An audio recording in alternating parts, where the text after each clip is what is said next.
ونستغفره ونعوذ بالله من شرور أنفسنا وسيئات أعمالنا. من يهده الله فلا مضل له ومن يضلل فلن تجد له وليا مرشدا. ومن لم يجعل الله له نورا فما له من نور ومن يهن الله فما له من مكرم. ونشهد أن لا إله إلا الله وحده لا شريك له شهادة تكون لنا أعظم بشرى يوم يقوم الناس لرب العالمين.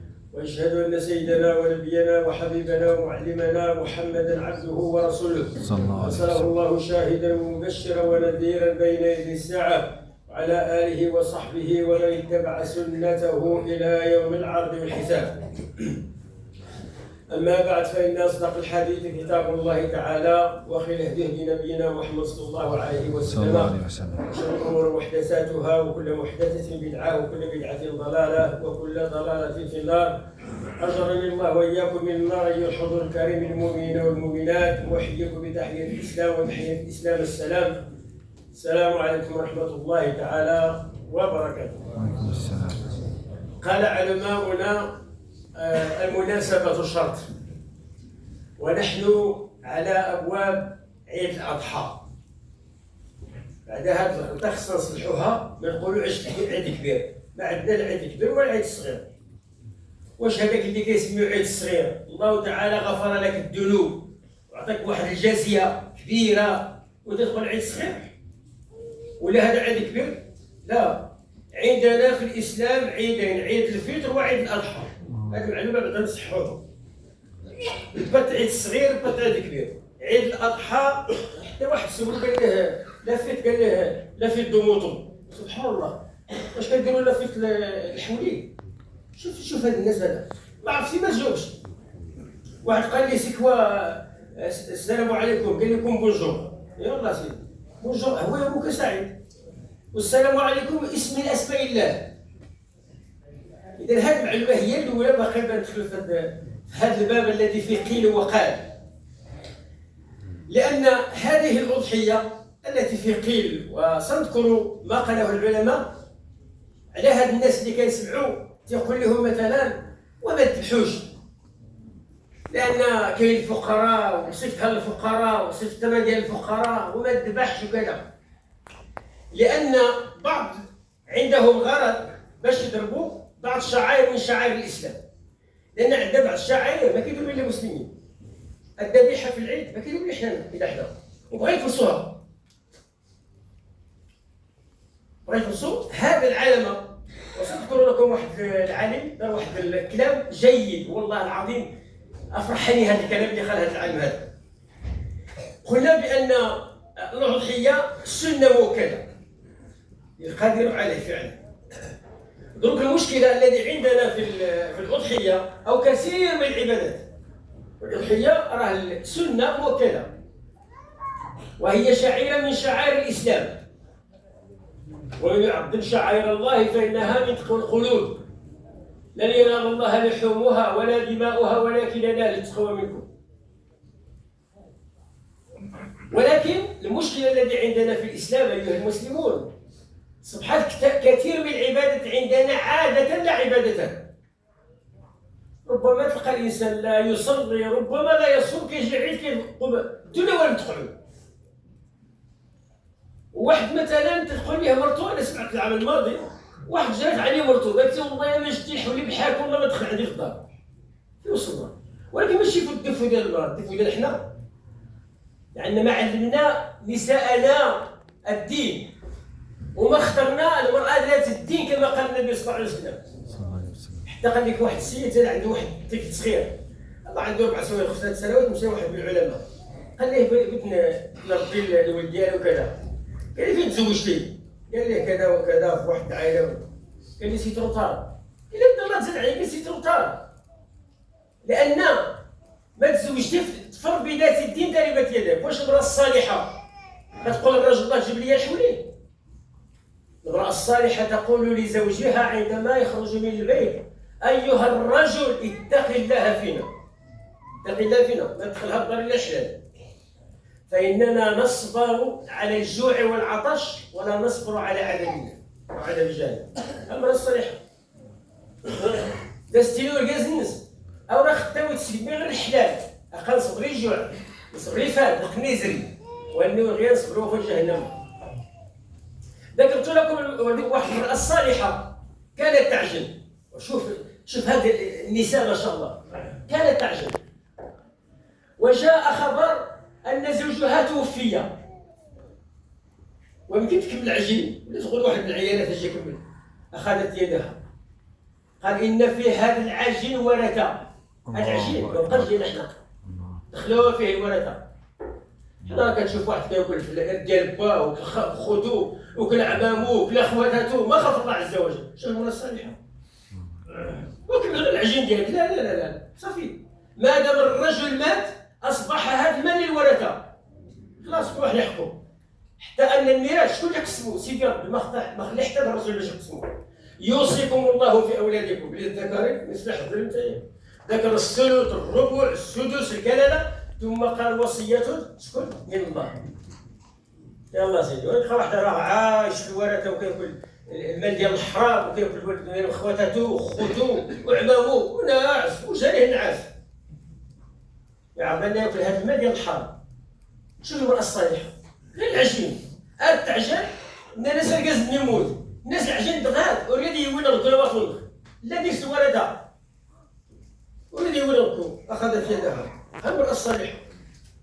اذا قلنا المشكلة الذي عندنا ايها المسلمون ان كثير من العبادات أصبحت عندنا عادة لا عبادة، لأن ملي كتكون العبادة يتلذذ بها الإنسان. أي العبادة كديرها مع سيدي ربي كتكون عندها لذة حلوة كحلة تطفوط، كما قال الإمام البوصيري رحمه الله: إذا حلت الهداية قلبان نشطت العبادة الأعضاء. استكثرت العبادة كما قال النبي صلى الله عليه وسلم لمعاذ: أخلص العمل يكفيك قليلا. أخلص العمل. حنا في الأضحية ماذا يقع؟ يقع أن الفقير الذي هو نائبه، شكون نائب ديالك الفقير؟ وسيد النبي، سيد النبي صلى الله عليه وسلم، ما رضيتيش به. والنائب نكرس ولا تيقال يغرس غير في الراس ويكيا وتغرس. لا سي خصها نسكر بها الأضحية، يخصها كذا، يخصها كذا، الذي لا يستطيع. وربما أنا ذكرت لكم في كثير من الدروس، كلكم تعرفون أن في الإسلام 5، بني الإسلام على 5: شهادة أن لا إله إلا الله محمد رسول الله، وإقام الصلاة، وإيتاء الزكاة، وصوم رمضان، وحج بيت الله الحرام من استطاع إليه سبيلا. وكاين الناس في الإسلام سقطت عنهم 3 ودخل الجنة. واحد ما عمرو صاد، علاش؟ مريض. ما عمرو زكى، فقير. ما عمرو حجة، لا يستطيع. اش بقى ليه؟ بقى غير الصلاة ولكن الشهادة اللي كيقولها. هذه ما كاين يدخل الجنة ولا يدخل الجنة، لا يدخل الجنة إن شاء الله. لأن سقطت عليه. وما أدراكم بسنة موكلة. لذلك عندنا في الإسلام المشكل الذي يقع عندنا في الأعياد، عندنا الأضحى، هناك غلو وهناك تفريط. الغلو وهناك تفريط. شي واحد يقول لك، انا غنقول لكم اش قال واحد من العلماء في هذا المجال هذا: احنا ما كناكلش اللحم، وانا مريض كاين لك السرعه، وانا كذا، وانا كيمرضني يا اخي هذا ماشي قضيه لحم، قضيه نسك. هذا قضيه أضحية. يمكن وسيد النبي صلى الله عليه وسلم، ذكرت لكم ربما في الدروس الماضيه ان سيد النبي صلى الله عليه وسلم عندما ذهب إلى مكة، هل لا يوجد الفقراء في المدينة؟ يوجدون. سيدنا النبي صلى الله عليه وسلم في حجة الوداع مولد الفقراء، يمكن تمثلوا كريم وكسب الفقراء. هذا سنين الرسول، وعلاش شديتي 100 ناقة، 100 جبل اللي دا سيدنا النبي صلى الله عليه وسلم مكة. كما نقولوا حنا: واعطي للفقراء. واحد العالم اللي قلت لكم ربما إذا سمح غنقص لكم ماذا قال من المقولات ديالو، كيقول لك: هاد الناس اللي كيقولوا لنا لا تذبح، ارسل ثمنها للفقراء، سير واحد الحجاله ولا واحد اليتام ولا شي يتامى ولا شي فقراء. قال لك: ولماذا لا نذكر هذا في السنه كلها؟ يعطي واحد المثل جيد. قال لك: انا كناخذ 10 كيلو باغ، ناخذ 5 كيلو ونعطي 5 كيلو للفقراء. هذا تفكير في الفقراء، ماشي حتى ذاك النسك اللي هي عظيمه وقال لك ما تذبحش شفتها. ياك سيدي مخاوفين الفقراء، بغينا نعاونوا الفقراء، نعاونوا اليتامى، نعاونوا الهجالات. شحال كتسهل في اللحمه سيدي كل شهر؟ غيقول لك دي كيلو، لا عندك الحق 5 كيلو 5 كيلو 5 كيلو صدقه. هذا هو التفكير فيه. إما أنت كيبقى حتى ديك الشعيرة عظيمة، وأفضل ما يتقرب به العبد أيام النحر قطرة دم. الله أكبر. صوري لو كنت خدتي ديك الصامية وصدقتيها وصلتي حتى هو بقطرة الدم. الظهر قلت لي فيا. الله أكبر. أنا الفقراء أنسحب مثلا الاقتصاد، والنيت تستل 10 كيلو نكسور، الشهر ينزلني خصها تستل 5 كيلو، بس كان 5 كيلو أزدني فقراء. ولا ضربنا الحساب نديرو غير 5 كيلو باغ لا فامي. هاد الناس اللي كيقولوا لاباس عليهم وحنا في فرنسا وشابعين اللحم وما كناكلوش، نديرو 5 كيلو باغ موا. شحال اللحمه اللي كنصيفطوا للبلاد الفقراء ديالنا؟ اطنان. ما نشوف حتى الشعيره من اعظم الشعير يقول لك ما ذبح وحنا شابعين اللحم. ومساله اخرى كذلك، حتى الذي ذبح، حتى اللي فقاش يدير ربي يذبح، اش كنديروا اللحم ديالنا؟ كنخزنوا في الفنجيراتور. ماشي هذا، ماشي ذبيحه هذا، ماشي لحم، ماشي وزع عادي. راه عندك الثلث ديالك. وتعرفون ان الاضحيه سناها الرسول صلى الله عليه وسلم في السنه الثانيه من الهجره. السنه الثانيه من الهجره، معناها السنه الاولى ومكه ما كانش الاضحيه. في السنه الثانيه شرعت الاضحيه. وهذا الحديث واحد الحديث اسمه العلماء ديال الحديث، اللي كيذكروا العلماء ديال الحديث، حديث عله تطبق وترفع، تطبق الحديث وترفع الحديث. ذيك السنه في المدينه كثير من الفقراء ما ذبحوا، ما عندهمش. شكون الذين ذبحوا؟ القليل.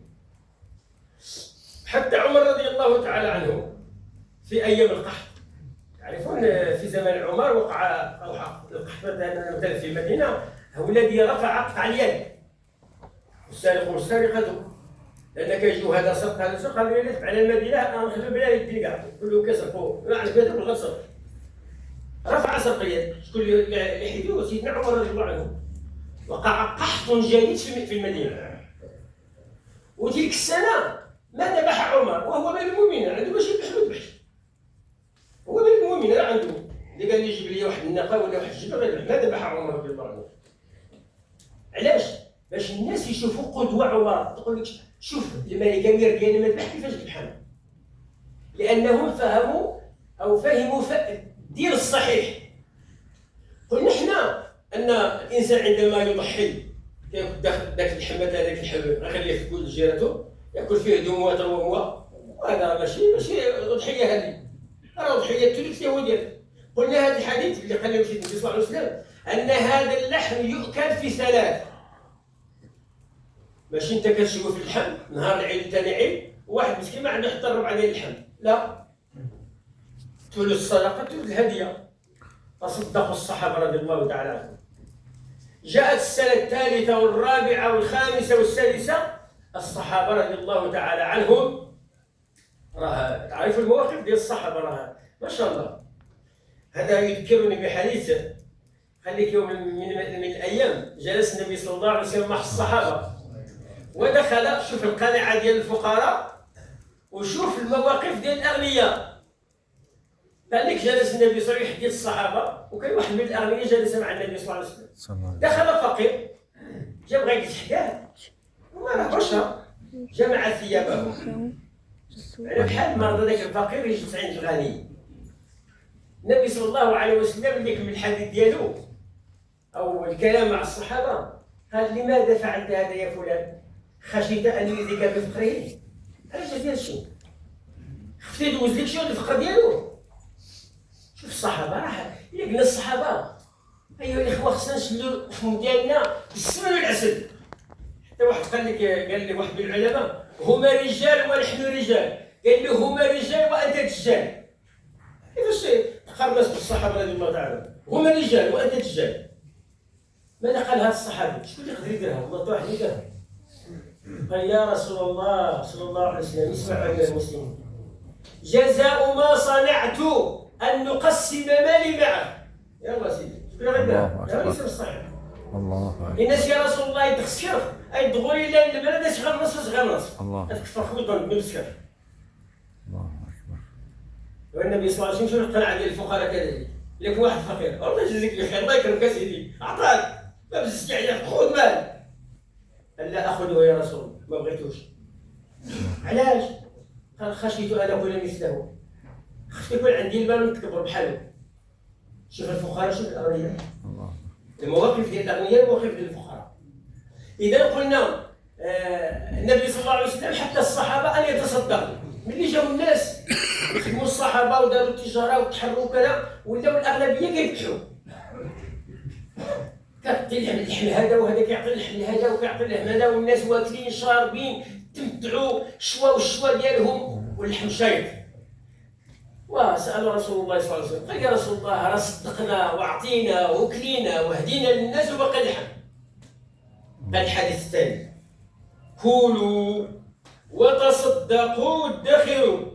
ديك الساعه اللي كيديروا الجديد الساعه ما كيتلاجا نقدر كان تبلح انت وجميله انت رحم ولا الوالد من غير والد التاسين يجي انت كامل كاين في البزار ينتسن سكرتا كيديروا الجديد. كلوا وتصدقوا وادخروا. إذا كانوا فقراء نرجع للحديث الأول أن هذا اللحم لا يؤكل بعد ثالث. مش يكون جيرانهم الناس محتاجين.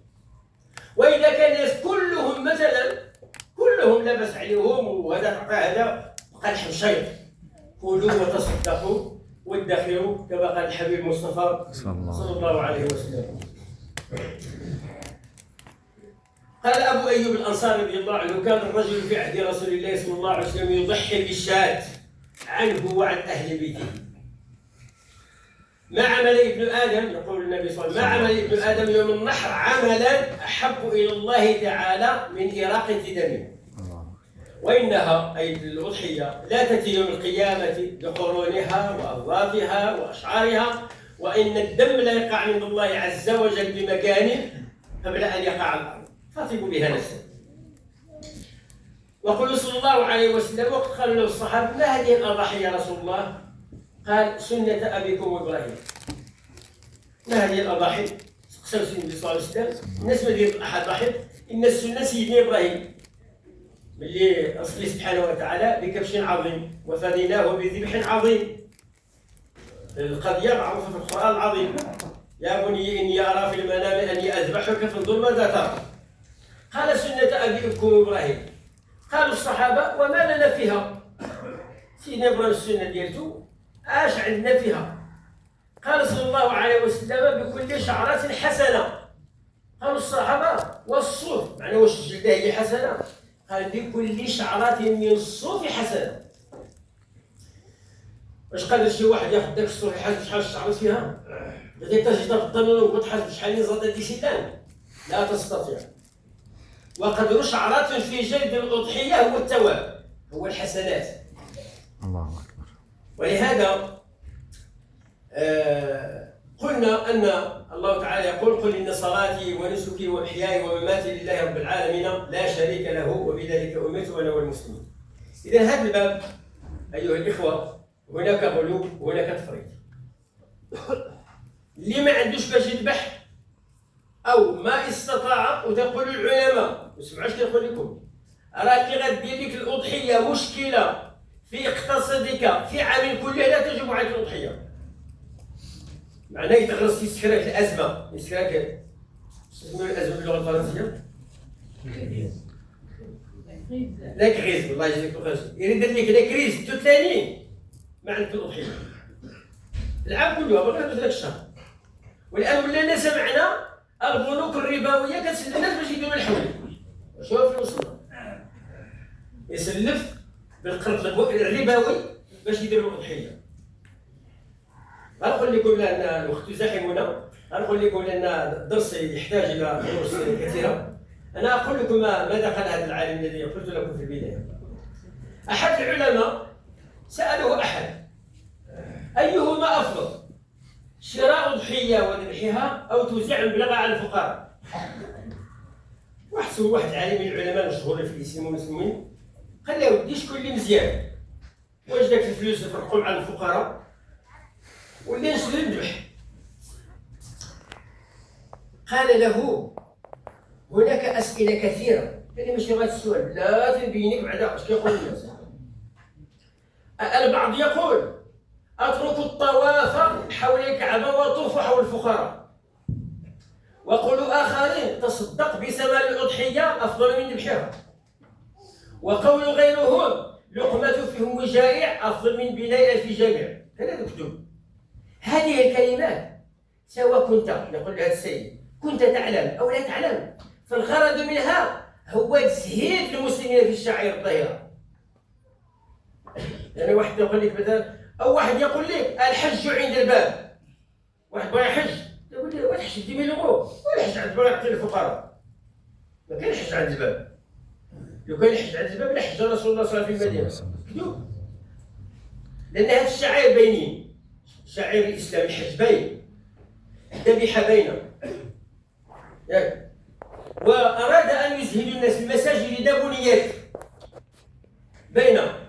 وقال بعضهم: الفقراء، قال العالم: الفقراء موجودون في كل زمان منذ عهد رسول الله صلى الله عليه وسلم، وأغلبهم يكثرون من العمرة ممن وسع الله عليهم، معروفون بالصدقة والتبرعة أيضا.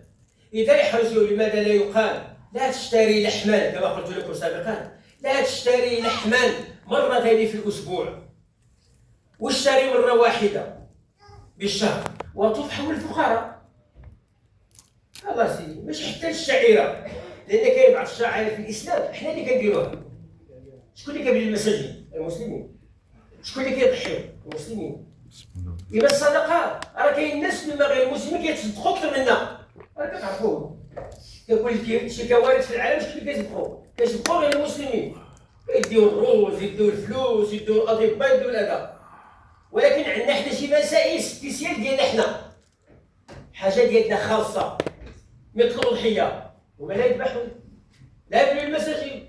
إما الصدقة يتصدقون أكثر منا، يتصدقون أكثر منا. كتكون شي كوارث في العالم دوك، مثلا شي حاجة ديال الفيضان ولا زلزال، شكون اللي كيسبق؟ غير المسلمين. تلقاو هما جاو الأطباء وجاو بالمعونات وجاو بالمساعدات إلى آخره. قالوا بأن إذا قلنا هذا لا نشتري اللحم أو نزهد فيه ونعطي الفقراء. قال كذلك إذا أردتم كذلك نذكر الفقراء لا نشرب الخمر والسجائر. اسمحوا لي، كاين دروك اللي كيضرب غير في الكارو الصاوغود والصاوغ في الشهر، وما يعرف بان داك البقايا تحسب الدرس ديال ربي. ومن يجي له الحيوان يقول لك: لا سيدي لا واقتص في الشجائر، واقتص في الخمر، واقتصد كذلك في التفاخر بالاعراس. حنا على ابواب العطله، داك العراس اللي كيديروا الناس ب 10 000 يورو، 15 000 يورو، 20 000 يورو، حرام هادشي. وكاين اللي كياخذ الكريدي. على سيدنا النبي صلى الله عليه وسلم تيقول للنساء: ايسرهن مهرا اكثرهن بركه. الحمد لله كان غير في السبعينات في الثمانينات الناس اللي عايشين معنا كاين اللي تزوج غير ان اورو، 2 اورو. تبارك الله كان واحد العلماء خلي هذا الكلام نقول لكم ربما تكون في الزمان القديم، كاين اللي تزوج غير 10 دراهم، 20 درهم، 30 درهم، وولدات ليه 6 الولاد تبارك الله، وقراو وخرجوا علماء وخرجوا اطباء والبركه. دوك لا، كتمشي عند با 10 000 يورو. امك ما تسكن معنا، باك ما يزورنا، خوك ما يدخل عندنا، كتشرط عليك. لا سيدي، لا سيدي، وشرط عليك دير العرس باكثر مما لا تستحق. انا منصف في هذا الباب. معنى الا بغينا نديرو العرس مثلا كتشرط على الراجل وانت اللي خصك دير المسؤول ديالها. معنى اقل شيء 50-50، لا قوه ولا قوه. علاش كيف هذا الرجل هذا؟ حتى ان ذلك الصدقه الذي يعطى لهذه المراه بعد ان يراها الرجل انها كارثه في البيت. شوف الكارثه عنده، تعرف لي 20 يورو وفوق تغلب الكريدي. يا ذاك الايام ديال الطبال، ذاك الفرح، ذاك الاسبوع، كترجع للاصل. اللي كتدخل ذاك المراه الناس كيتبعوك، ولا اللي كياخذ الفلوس ديالو في البال. كتشوف ذاك المراه كانها طامه عندك في البيت. في الناس السبعينات والثمانينات الناس كيعرفون عار كاع باش تقول شي واحد عطيني على بنتي. الصوغ عار معناها معروف. معنا مثلا المهر مطلوب، ما كاين مشكل. ولكن معنا كيجي شويه من تقاليد المسلمين تكون فيها البركه. ولهذا قالوا ان نترك التفاخر في الاعراس. يعني كيدير واحد العرس قداش مثلا ولا سبحان الله اكثر ما الكبرى كذلك ايها الاخوه، ولاو كيديروا حتى التريتور للانسان اللي مات، كيديروا له التريتور. سمعنا بعض الناس دروك كيموت هنا كيديو البلاد وكيديروا التريتور. سبحان الله التريتور الميت من ينتفع به هذا؟ شوف فين وصلنا.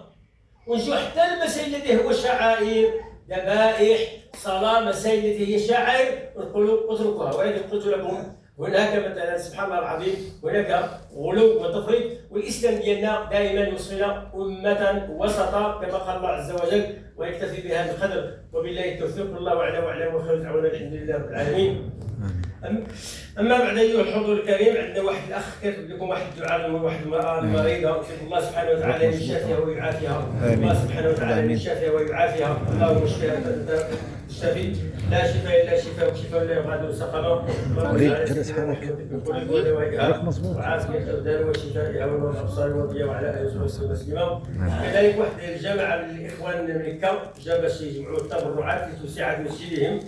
ساعدهم ان شاء الله، بارك الله فيكم جميعا وتقبل الله منا ومنكم صالح الاعمال. وكذلك ان شاء الله تعالى صلاه العيد في مسجد التقوى، حنا كنتكلموا على المسجد التقوى ان شاء الله ايسي 7:30 ان شاء الله. ان النبي صلى الله عليه وسلم كان يعجل صلاه عيد الاضحى ويؤخر صلاه عيد الفطر. اذا صلاه العيد ان شاء الله هنا غير صلاه العيد ان شاء الله 7:30 في يوم العيد ان شاء الله، فليبلغ الشاهد الغيب. وعندنا صلاة عيد الأضحى، سيب عيد كبير، عيد الأضحى. السلام عليكم ورحمة الله وبركاته. وعليكم السلام.